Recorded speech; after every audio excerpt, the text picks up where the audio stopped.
Business Skills 360, the podcast that looks at the other side of business English. Hello, and welcome back to the Skills 360 podcast. I'm your host, Tim Simmons, and today I want to talk about networking and following up with new contacts. Good relationships are cultivated. They don't just happen on their own. And if you make new business contacts, whether that's at a conference, a networking event, or on the subway, don't wait until you run into them by accident again. You need to follow up. Often that starts with an email or text. You don't need anything too long-winded or formal. It's enough just to send a quick note saying something like, "Great to chat with you yesterday. I'd love to connect again." Or, if you think something a bit more formal is in order, you could try, "It was a pleasure to meet you at the sales conference. I was very interested in your perspective on cold calling. Perhaps we could connect in the future and talk some more." Exactly what level of formality is best really depends on you and your read on the other person. What are you comfortable with? And what do you think the other person's natural style is? This might depend on culture as well. In North America, people tend to use informality as a way of building relationships. In many parts of Asia, people switch to an informal style only after they've gotten to know someone. Wherever you are, following up with new contacts has a personal element to it. So when you connect by phone or Zoom, start out with a nice, "How are you doing?" or "How are things in Berlin today?"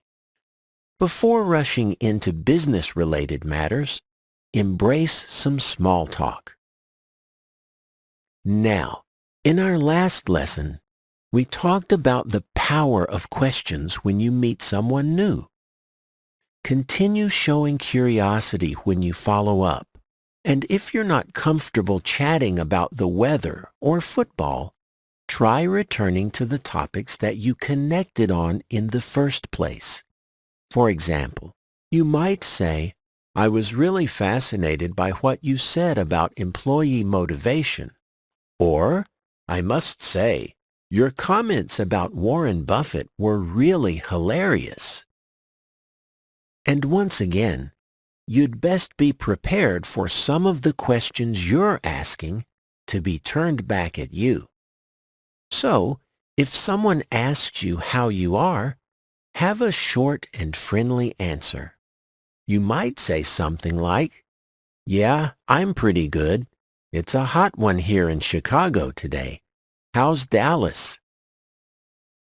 Of course, at a certain point, the small talk or idle chatter should give way to conversation about professional matters. You'll have to go with your gut about when that happens. Some people like to get straight down to business. Others are a bit more relational and like to get to know someone first. In many cultures, that's an important part of business.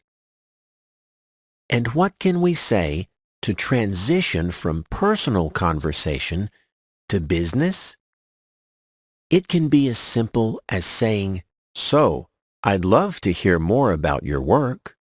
Little words like "so" and "well" can be enough to change the topic. If you need a bit more, you might say something like, "So, shall we chat a bit more about business?" Or, "It's great to connect again. I'm really keen to discuss how our work overlaps." Those are good expressions to use if you just want a general conversation about work and business. But in many cases, there's something very specific that you want to talk about. It could be that the person is a prospective partner or client, or it could be that the person has information or connections that would be useful to you. In these situations, it's good to be clear and specific about your purpose. For example, you might say, "So, listen, one reason I wanted to chat is to hear more about your project in the Maldives." Or you could say, "So, one thing I wanted to follow up on is our upcoming conference, just to gauge your interest in presenting." Many people appreciate this clarity of purpose. You might appreciate this kind of thing yourself. After all, if someone asks to follow up with you, you might wonder exactly what they're hoping to achieve. Are they just trying to get a feel for you as a person, to figure out if there's potential for deeper relationship? Are they hoping to sell you something? Or are they just looking for a friendly thought partner? Of course, new relationships aren't a negotiation. As I said at the start, they're cultivated. Some grow and blossom. Some just don't work out. But you'll never know what the potential is unless you follow up with your new contacts and get to know the other person. That's all for today. So long, and see you again soon.